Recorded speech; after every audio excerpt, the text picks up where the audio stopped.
لیکن جب اس نے ایک رکن کے بقدر دونوں پیر یا ایک پیر زمین سے لگایا تو نماز صحیح ہے، لیکن نماز مکروہ تحریمی ہوگی۔ لہذا میرے بھائیو، اس میں ہم غلطی کرتے ہیں۔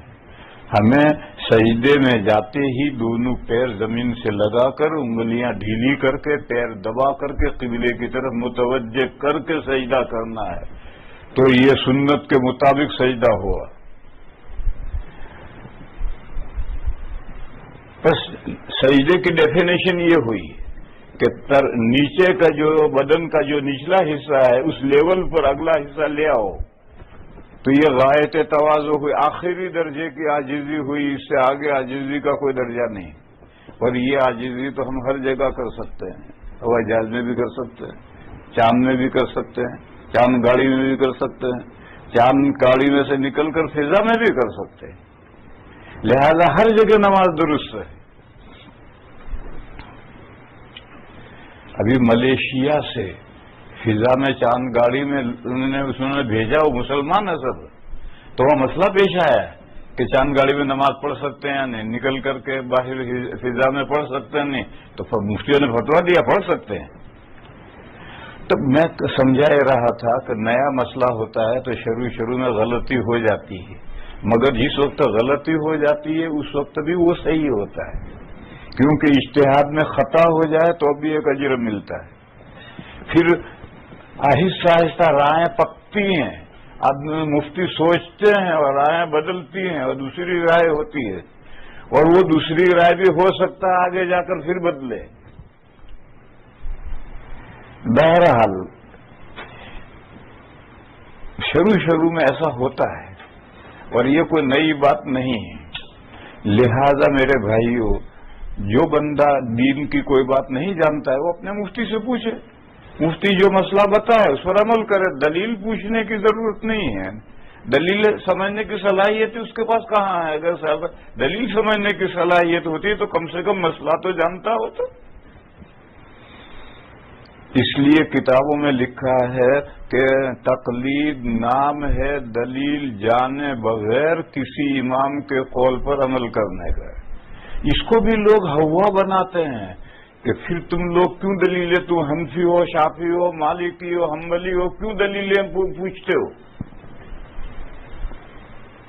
تو اس کا جواب یہ ہے کہ دلیلیں پوچھنے میں کیا گناہ ہے؟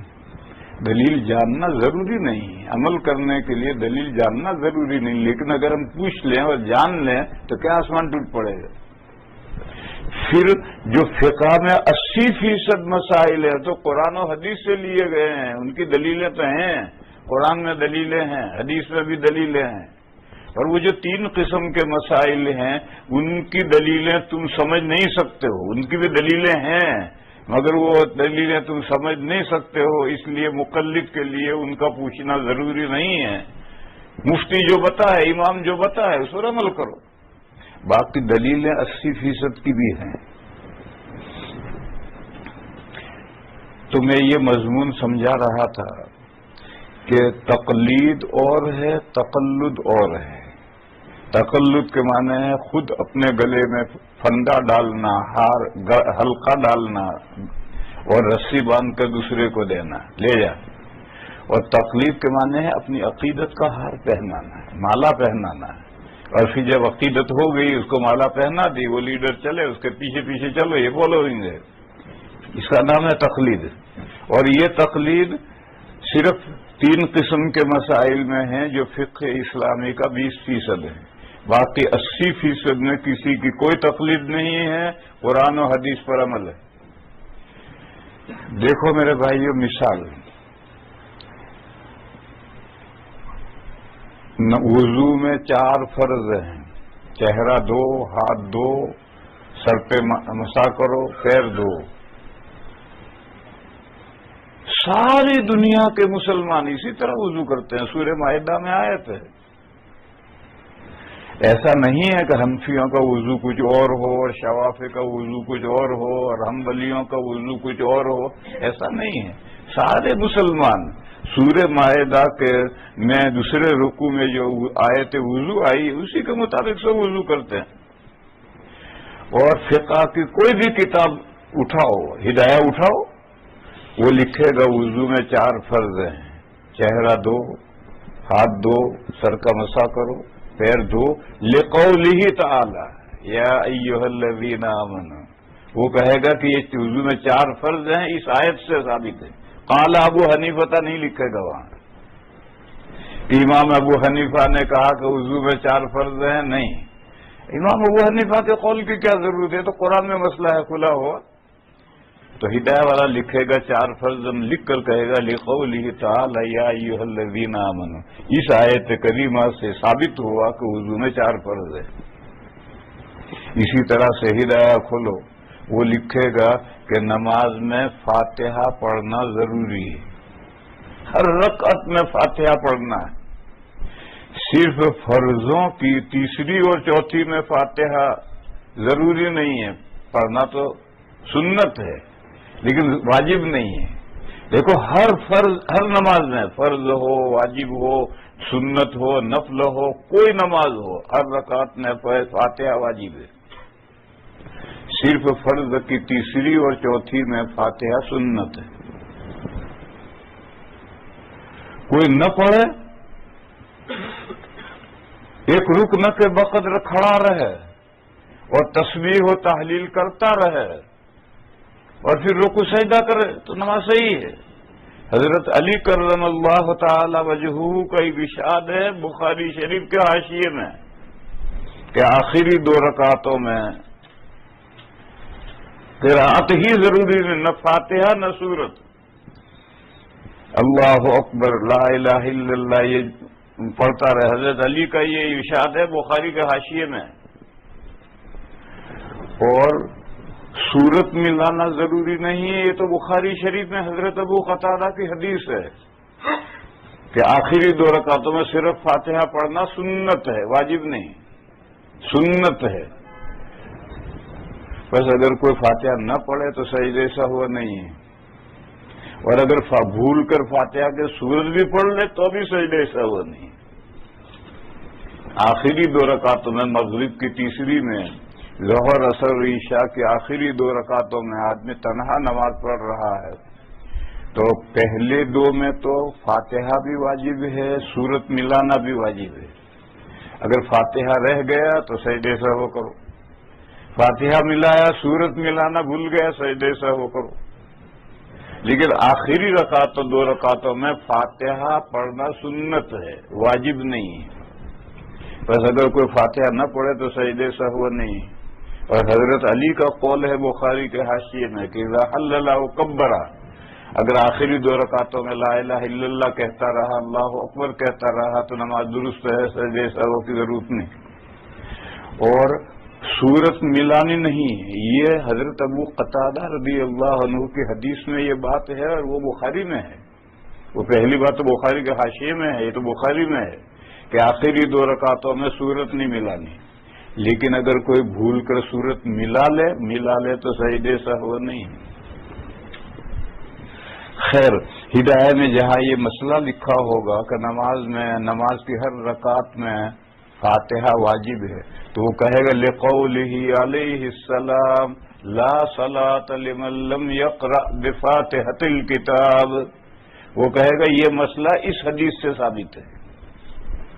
میں امام ابو حنیفہ کا قول نہیں لکھے گا کیونکہ تو حدیث میں مسئلہ ہے، لہذا وہ حدیث کا حوالہ دے گا۔ تو فقہ کی کتابوں میں جہاں جہاں مسائل لکھ کر قرآن کا حوالہ ہے یا حدیثوں کا حوالہ ہے تو وہ مسائل قرآن و حدیث سے لیے ہوئے ہیں، وہ ائمہ کی کسی امام کی اس میں تقلید نہیں ہے۔ پھر یہ جو 3 قسم کے مسائل ہیں جس میں تقلید ہے اور تقلید ضروری ہے، اس کے بغیر کوئی چارہ ہی نہیں ہے، وہ مسئلہ جب فقہ میں لکھے گا تو کہے گا قال ابو حنیفہ کذا وقال شافعی کذا، امام ابو حنیفہ کی رائے یہ ہے، امام شافعی کی رائے یہ ہے، وہاں ائمہ کے نام لکھیں گے۔ وہ 3 قسم کے مسائل کیا ہیں؟ بات پھیلتی چلی جائے گی تو مغرب تک موضوع پورا نہیں ہوگا، اسے سمیٹ لوں میں۔ وہ 3 قسم کے مسائل کیا؟ پہلے دیکھو، قرآن کریم میں نسخ ہوا ہے اور جو منسوخ آیتیں ہیں وہ اللہ نے واپس لے لی، بھلا دی ہیں، حضور بھی بھول گئے، امت بھی بھول گئی۔ نسخ کا واپس لینے کا ایک طریقہ یہ تھا، سنقرئک فلا تنسى الا ما شاء اللہ، ہم آپ کو پڑھائیں گے، آپ اس کو کبھی بھولیں گے نہیں، ہاں جس کو ہم بلانا چاہیں اس کو بلا دیں گے۔ تو نسخ کی ایک صورت یہ تھی۔ پھر یہ اس میں اختلاف ہوا ہے کہ ہمارے پاس جو موجودہ قرآن کریم میں ہے، اس میں کیا کوئی ایسی آیت ہے جو منسوخ ہے؟ ایک رائے یہ کہ ہیں ایسی آیتیں۔ پہلے علماء کہتے تھے 500 آیتیں اس قرآن میں منسوخ ہیں، پھر لوگوں نے غور کیا، کہا کہ نہیں 20 آیتیں منسوخ ہیں۔ سیوطی رحمت اللہ علیہ نے کہا 20 آیتیں منسوخ۔ پھر زمانہ آگے بڑھا، حضرت شاہ ولی اللہ صاحب کا وہ زمانہ آیا، انہوں نے کہا 5 آیتیں منسوخ ہیں۔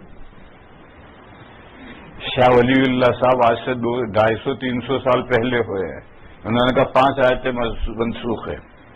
پھر زمانہ آگے بڑھا، مولانا عبدالصمد رحمانی منگیر کے ہیں، ان کا دور آیا، انہوں نے کتاب لکھی اور انہوں نے کہا کہ اس قرآن کریم میں کوئی آیت منسوخ نہیں ہے۔ تو بہرحال اس میں تو مولویوں میں جھگڑا ہوا کہ اس قرآن کے اندر منسوخ آیتیں ہیں یا نہیں ہیں، رائے مختلف ہوئی۔ میری رائے اس مسئلے میں یہ ہے، جو لیٹسٹ رائے ہے، مولانا عبدالصمد رحمانی ابھی انتقال ہوا ہے، ان کی اردو میں کتاب ہے، تو لیٹسٹ جو رائے ہے وہی رائے میری ہے کہ قرآن کریم میں ایسی کوئی آیت نہیں ہے کہ وہ اپنے تمام مواد میں یعنی شکلوں میں یعنی صورتوں میں منسوخ ہو، ایسی کوئی آیت نہیں ہے۔ ایسی آیتیں ہیں کہ کسی وقت وہ عمل نہیں ہے، دوسرے وقتوں میں جب ضرورت پڑے گی عمل شروع ہو۔ جیسے دشمن سے مقابلہ ہو تو ایک دو کا مقابلہ ضروری ہے یا 10 کا مقابلہ ضروری ہے؟ قرآن میں 10 کی بھی آیت ہے کہ ایک مسلمان کے لیے ضروری ہے کہ 10 دشمنوں کا مقابلہ کرے، بھاگ نہیں سکتا، اور یہ بھی آیت ہے کہ ایک مسلمان کے لیے ضروری ہے کہ 2 دشمنوں کا مقابلہ کرے، بھاگ نہیں سکتا، اس سے زیادہ ہو پھر بھاگ سکتا ہے۔ یہ دونوں آیتیں ہیں۔ جب مسلمان کافی تعداد میں ہوں تو بہادری کم ہو جائے گی، تعداد زیادہ ہو، ہمارے لشکر کی، مسلمانوں کے لشکر کی تعداد بہت زیادہ ہو تو بہادری کم ہو جائے گی۔ تو اب 2 کا مقابلہ ضروری ہے، 3 مقابل ہو تو بھاگ سکتے، لیکن مسلمانوں کا لشکر ہے ہی چند آدمیوں کا، تو ہر آدمی میں بہادری بڑھے گی، تو اب 10 کا مقابلہ ضروری ہے۔ 11 ہو تو آپ بھاگ سکتے ہیں، 10 تک بھاگنا جائز نہیں۔ جب بھی لشکر زیادہ ہوگا تو بزدلی آئے گی، لشکر کم ہوگا تو بہادری پیدا ہوگی۔ ہمیشہ بدر کے اندر مسلمان کتنے تھے؟ 313، اور صبح سے شام تک میں جنگ نمٹ گئی، 70 کو مار دیا، 70 کو پکڑ لیے، اور حنین میں مسلمانوں کا لشکر تھا 12,000 اور دشمن کی تعداد اس سے بھی کم تھی۔ جنگ شروع ہوئی، مسلمانوں کے لشکر میں بھگدڑ مچ گئی، میدان میں نبی پاک صلی اللہ تعالی علیہ وسلم اور 12 صحابہ رہ ہوئے، باقی سب میدان سے بھاگ لیے، 12,000 کا لشکر تھا۔ اس مثال سے سمجھو کہ لشکر جب بھی زیادہ ہوگا تو طبیعتوں میں بزدلی پیدا ہوگی، کمزوری پیدا ہوگی، اور لشکر کم ہوگا تو بہادری پیدا ہوگی۔ وجہ اس کی کیا ہے؟ 3 آدمی ہیں تو تینوں یہ سمجھیں گے کہ بھئی ہماری ذمہ داری ہے اس کام کو پورا کرنے کی، اور 300 آدمی ہیں تو آدمی سمجھے گا بھی دوسرا پورا کر لے گا، وہ سمجھا تیسرا پورا کر لے گا، وہ چوتھا پورا کر لے گا، یوں کمزوری دلوں میں پیدا ہو جاتی۔ بہرحال یہ دونوں آیتیں ہیں کہ 10 گنا کا مقابلہ بھی ضروری ہے اور دگنا کا مقابلہ بھی ضروری ہے، تو یہ 10 گنے کا مقابلہ ہے، یہ معمول بہا اس وقت ہے جب مسلمان لشکر کی تعداد بہت تھوڑی ہو۔ تو اس طرح سے قرآن کریم میں ایسی آیتیں ہیں جو بعض مواد میں منسوخ ہیں، بعض مواد میں معمول بہا ہے، لیکن احادیث شریفہ منسوخ حدیثیں بھی ان کتابوں میں ہیں، ناسخ حدیثیں بھی ان کتابوں میں ہیں، وہ بھلائی نہیں، کوئی برا نہیں، وہ سب حدیث کی کتابوں میں ہیں، منسوخ بھی ناسخ بھی۔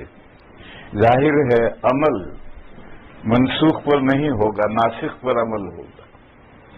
پھر اگر حدیث کے اندر قرینہ ہے کہ یہ حکم پہلے کا، یہ حکم بعد کا، تو جو بعد کا حکم ہے اس پر عمل کریں گے، اور اگر حدیث میں قرینہ نہیں ہے، صحابی نے بتلایا ہے کہ یہ حکم پہلے کا ہے، یہ حکم بعد کا ہے، تو اس طرح سے عمل کریں گے۔ جیسے حضور نے فرمایا نہیتکم عن زیارت القبور الا فزوروها، میں نے تمہیں قبرستان جانے سے منع کیا تھا، اب قبرستان جاؤ۔ قبرستان جانے سے دنیا سے دل اکھڑتا ہے اور آخرت یا آخرت کی رغبت پیدا ہوتی ہے، آخرت کی طرف دل راغب ہوتا ہے، لہذا قبرستان جایا کرو۔ اب قبرستان جانے کا سلسلہ رواج ہی ختم ہو گیا، کوئی اس حدیث پر عمل کرتا ہی نہیں۔ لوگ بزرگوں کی قبر پر جاتے ہیں، لیکن بزرگوں کی قبر پر جانا یہ اس حدیث شریف کا مصداق نہیں ہے۔ اپنے گاؤں کا قبرستان جو گورے غریبہ ہیں وہاں جاؤ، وہاں تمہارے ابا بھی لیٹے ہیں، امی بھی لیٹی ہیں، چچا بھی لیٹے ہیں، دادا بھی لیٹے ہیں، سارے رشتہ دار وہاں لیٹے ہیں، وہاں جا کر کے دنیا سے دل اکھڑے گا اور اللہ آخرت کی طرف رغبت ہوگی کہ کل مجھے بھی آ کر یہاں لیٹنا ہے۔ اولیاء کی قبروں پر جانے سے یہ مقصد حاصل نہیں ہوتا ہے۔ تو ہمارے اندر اولیاء کی قبروں پر جانے کا تو خوب رواج ہے، دیوبندیوں میں بھی رواج چل پڑا ہے، بزرگوں کی قبروں پر جائیں گے۔ دوسروں کے اندر تو پہلے سے ہی رواج ہے مزارات پر جانے کا، وہ اس حدیث پر عمل نہیں ہے۔ اس حدیث پر عمل تو یہ کہ آپ اپنے گاؤں کے قبرستان میں جائیے، گھور غریبہ میں جائیے، وہاں ان کو ایصال ثواب کیجیے، وہاں آپ کو اپنے رشتہ دار لیٹے ہوئے نظر آئیں گے، تو وہاں آپ کا دل دنیا سے اکھڑے گا، آخرت کی طرف رغبت ہوگی۔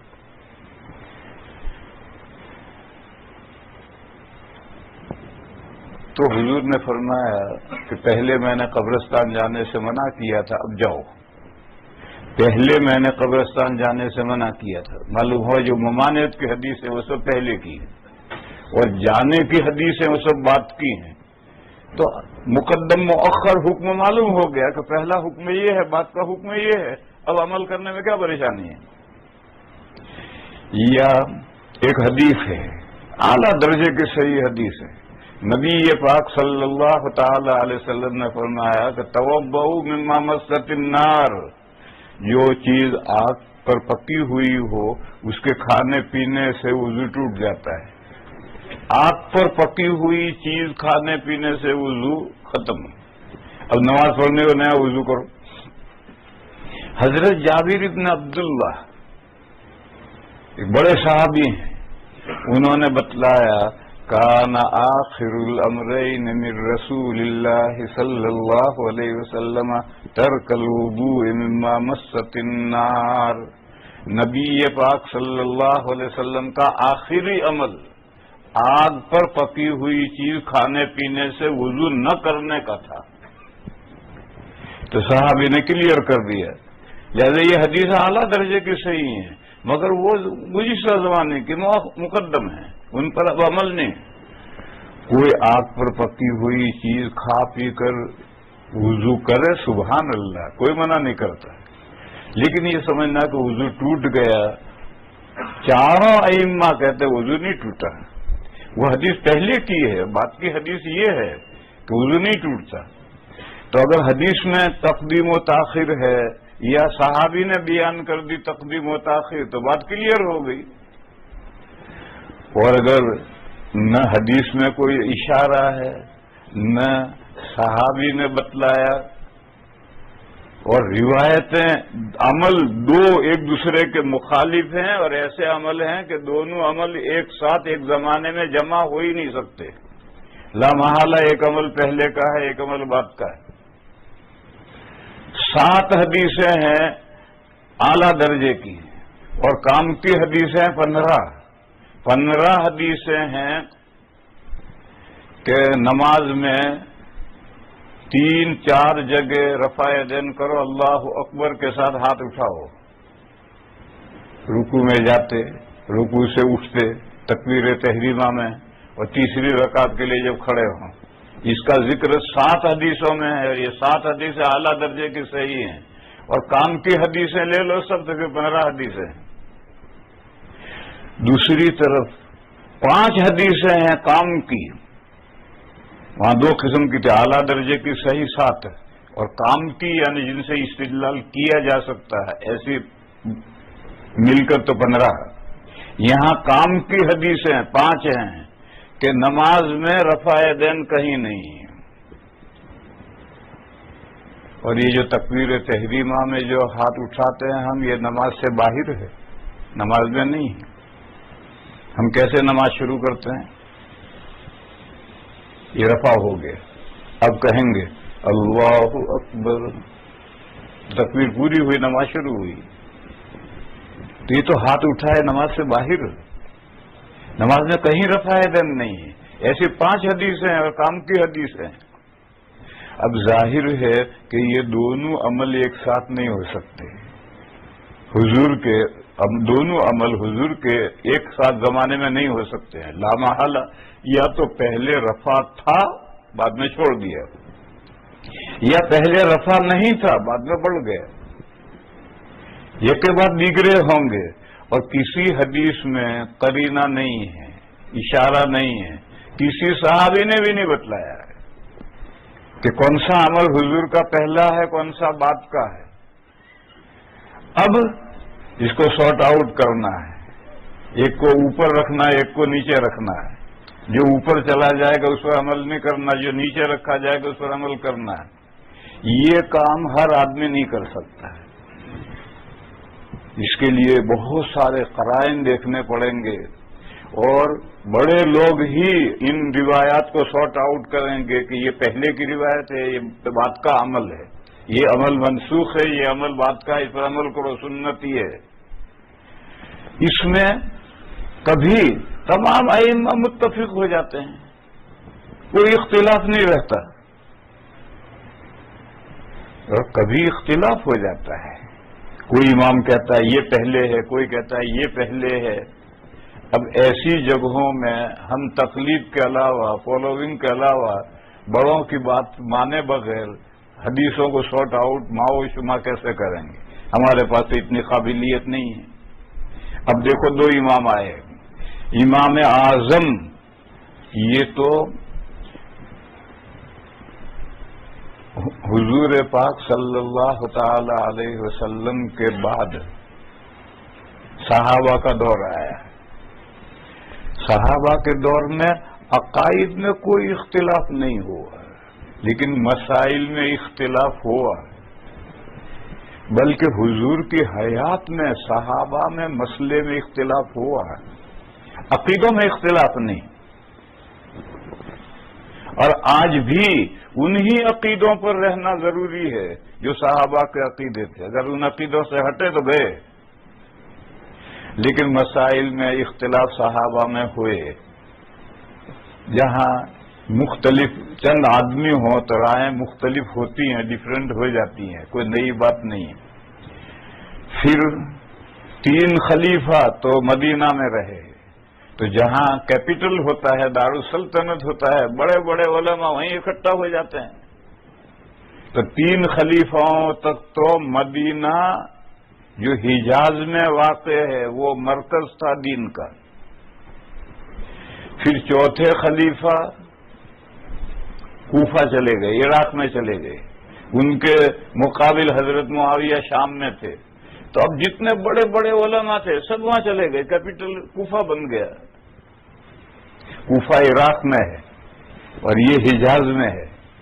تو یہاں جو رائے بن گئی تھی وہ یہاں کے اساتذہ طلباء میں چلتی رہی اور یہ حجازی مکتب فکر بن گیا، حجازی اسکول آف تھاٹ بن گیا. اور وہاں حضرت علی گئے تو بڑے بڑے علماء وہاں گئے تو وہاں حضرت علی کے بعد میں پڑھنے پڑھانے کا سلسلہ جو عراق میں چلتا رہا وہ عراقی مکتب فکر بن گیا اور وہ عراقی مکتب اسکول آف تھاٹ بن گیا ہے.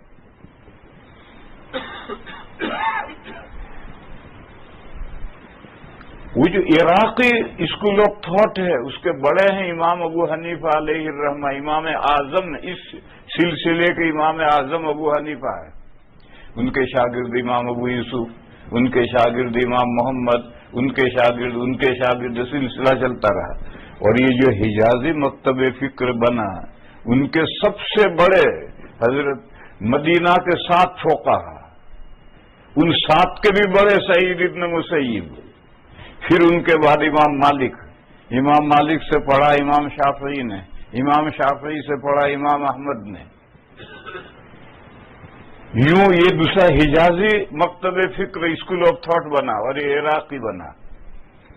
2 مکتب فکر بن گئے. تو عراقی مکتب فکر کے سب سے بڑے امام اعظم ابو حنیفہ اور حجازی مکتب فکر کے سب سے بڑے امام مالک، یہ دونوں امام آئے اور انہوں نے کہا کہ حضور کے عمل میں حضور پہلے نماز میں رفع یدین کرتے تھے اور حدیثیں ہیں کہ نماز میں فی کل خفض و رفع، جہاں جہاں جھکنا ہوتا تھا اور جہاں جہاں سر اٹھانا ہوتا تھا اور اللہ اکبر کہتے تھے سب جگہ رفع یدین کرتے تھے، 2 سجدوں کے بیچ میں بھی کرتے تھے. پھر بعد میں آہستہ آہستہ رفع گھٹنے لگا، چھوڑ دیا، 1 جگہ چھوڑا، 2 جگہ چھوڑا، یہاں تک کہ حضور نے آخر میں پوری نماز میں کہیں بھی رفع یدین نہیں کیا، نماز میں سے رفع یدین نکال دیا. بس رفع کی روایتیں پہلے کی ہیں، ترک رفع کی بات کی ہے. کیسے معلوم ہوا؟ جو قرآن حضور نے نہیں بتلایا، صحابہ نے نہیں بتلایا، تو کیسے معلوم ہوا؟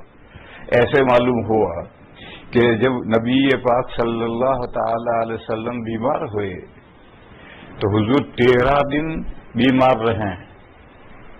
ان 13 دنوں میں خود حضور تشریف لا کر 5 نمازیں پڑھاتے تھے. آخر میں جمعرات میں عشاء کی نماز میں حضور بے ہوش ہو گئے. یہاں سے حضور نماز پڑھانے نہیں آ سکے. جمعرات کی شام کو عشاء میں، یہ جمعہ کی رات ہے، جمعہ سنیچر اتوار ہے اور پیر کو انتقال ہوا. ان دنوں کے اندر نماز حضرت ابو بکر صدیق رضی اللہ تعالیٰ عنہ نے پڑھائی اور 17 نمازیں حضور کی حیات مبارکہ میں پڑھائی. یہ بات تاریخ سے ثابت ہے کہ حضرت صدیق اکبر نے ان 17 نمازوں میں رفع یدین نہیں کیا. تو اگر حضور کا آخری عمل رفع یدین تھا تو حضرت ابو بکر حضور کے مصلی پر کھڑے ہوتے ہی رفع کیسے چھوڑ دیں گے؟ حضور کی نماز کیسے بدل دیں گے؟ پھر حضور کی آنکھ بند ہو گئی. پھر ابو بکر 2 سال خلیفہ رہے، انہوں نے 2 سالوں میں رفع یدین نہیں کیا. پھر حضرت عمر خلیفہ بنے، انہوں نے 10 سال خلافت کی، انہوں نے 10 سال میں کبھی رفع یدین نہیں کیا. پھر حضرت عثمان خلیفہ بنے، انہوں نے 12 سال خلافت کی، انہوں نے کبھی رفع یدین نہیں کیا. اس کے بعد حضرت علی خلیفہ بنے، وہ 5 سال خلیفہ رہے، انہوں نے کبھی رفع یدین نہیں کیا. یہ خلفائے راشدین ہیں. کیا یہ حضور کے مصلی پر کھڑے ہو کے حضور کے عمل کو بدل دیں گے؟ اس سے معلوم ہوا کہ حضور پہلے رفع یدین کرتے تھے، بعد میں آہستہ آہستہ ساری نماز میں سے رفع یدین ختم ہو گئے. یہ قرینہ بنا کر کے یہ فیصلہ کیا 2 اماموں نے. امام مالک علیہ الرحمہ کے 2 شاگرد ہیں، امام شافعی اور امام احمد رحمہم اللہ. دونوں نے آ کر کہا نہیں، ترازو لاؤ، کانٹا لاؤ، لائے. 5 حدیثیں ادھر رکھو اور یہ 7 اور 15 ادھر رکھو. تو یہ 15 اور 7 ہیوی ہیں اور یہ ہلکی ہیں. انہوں نے کہا دیکھو قاعدہ ہے کہ اگر مسئلے میں روایتوں میں تعارض ہو جائے تو اصح ما فی الباب کو لو، جو قوی روایت ہے اس کو لو. تو انہوں نے کہا کہ رفع پہلے نہیں تھا نماز میں، پھر آہستہ آہستہ بڑھا، کیونکہ یہ روایت اعلیٰ درجے کی صحیح ہے، یہ روایت اس کے اعتبار سے کمزور ہے. اور استنباط کا ایک طریقہ یہ بھی ہے کہ بعض مسئلے میں جو روایت مضبوط ہو اس کو لیا جاتا ہے. دیکھو آج کل ایک خیال لوگوں میں پیدا کر دیا گیا ہے، ھذا حدیث ضعیف، ھذا حدیث ضعیف، یہ خیال پیدا کر دیا گیا ہے. اگر ضعیف ہے تو کیا آسمان ٹوٹ پڑا ہے؟ حدیث تو ہے. اور ضعیف حدیث نہیں ہوتی ہے، سند ضعیف ہوتی ہے. سند بھی ساری ضعیف نہیں ہوتی ہے، اس میں کوئی ایک راوی ضعیف ہوتا ہے، اس کی وجہ سے کہتے ہیں حدیث ضعیف. لیکن کچھ لوگ آئے، کیا پٹی پڑھا رہی ہے؟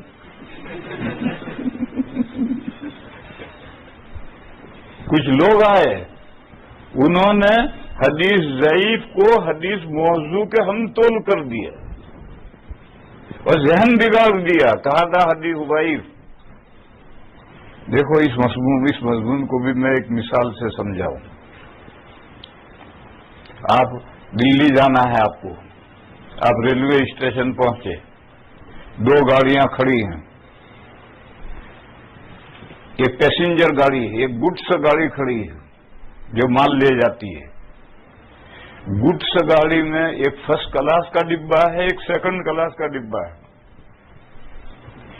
سیکنڈ کلاس پہلے انڈیا میں تھرڈ کلاس کا بھی ڈبہ تھا، پھر اسی تھرڈ کلاس کو اپ گریڈ کر دیا اور اس کو فرسٹ کلاس سیکنڈ کلاس بنا دیے، وہ ہے تھرڈ کلاس ہی.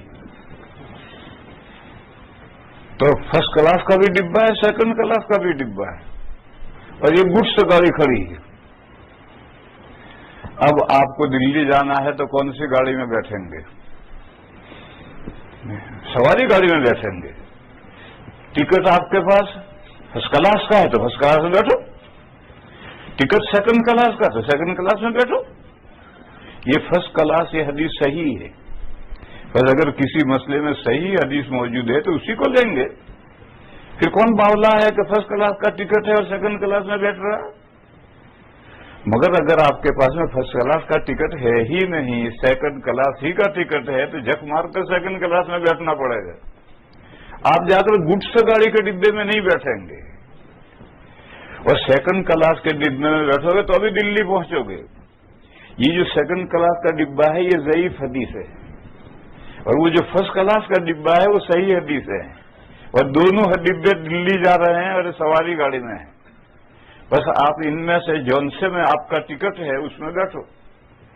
مسئلہ یہ ہے کہ اگر مسئلے میں صحیح روایت موجود ہے تو ضعیف روایت نہیں لیں گے. جب فرسٹ کلاس کا ٹکٹ ہے تو سیکنڈ کلاس میں کیوں بیٹھیں گے؟ لیکن اگر مسئلے میں آپ کے پاس صحیح حدیث، اعلیٰ درجے کی صحیح حدیث ہے ہی نہیں، تو کمتر جو حدیث ہے، ضعیف حدیث ہے، اس پر عمل کرتے ہیں. چاروں فقہا اس پر عمل کرتے ہیں. دیکھو صلاۃ التسبیح ہم پڑھتے ہیں، صلاۃ التسبیح کی 11 حدیثیں ہیں اور سب ضعیف ہیں، لیکن 11 رسیاں دھاگے اکٹھا ہو جائیں گے تو توڑنا مشکل ہو جائے گا. تو جب 11 حدیثیں اکٹھا ہوں گے تو قوی ہو جائیں گے. چنانچہ دور اول سے برابر امت صلاۃ التسبیح پڑھتی چلی آ رہی ہے. بہرحال اگر مسئلے میں صحیح حدیث ہے وہ لو، نہ ہو ضعیفی حدیث ہے تو وہ لو. اور ایک حدیث ہے لوگوں نے گھڑی ہیں، موضوع حدیث ہیں. یہ موضوع حدیث ہے، گڈس گاڑی کا ڈبہ ہے، وہ سواری گاڑی کا ڈبہ ہی نہیں ہے. اور اسی لیے 1400 سال سے موضوع حدیثوں کو الگ کتابوں میں لکھا گیا، اور صحیح اور ضعیف ایک ہی کتاب میں لکھی گئی ساتھ، کیونکہ دونوں سواری گاڑی کے ڈبے ہیں. جس کے پاس یہ ٹکٹ ہو یہ اس میں بیٹھے، نہ ہو تو اس میں بیٹھے. لیکن اس زمانے میں کچھ لوگ آئے، کچھ لوگ نے ایک صاحب آئے،